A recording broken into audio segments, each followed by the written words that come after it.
নমস্কার সবাইকে, ত্রিপুরাবাসী আর ত্রিপুরাতে গণ্যমান্য যারা আছেন সবাইকে নমস্কার।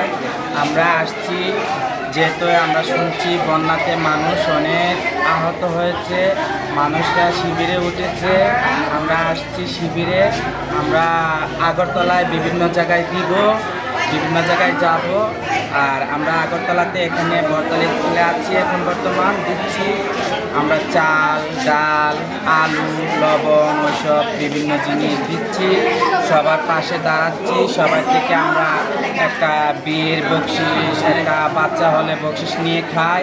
যেহেতু আমাদের মনে এটা এসেছে, সবাই আমাদের জন্য অনেক কিছু করে, আমরাও সবার জন্য যাতে কিছু করতে পারি, এই পৃথিবীতে সবাই যাতে একসাথে মিলেমিশে থাকতে পারি। আমরা গার্জেনটা ইন্নার মাসি ভারতবর্ষ আমাদেরকে স্বীকৃতি দিয়েছে, আমরা ভালোই কিছু করতে চাই।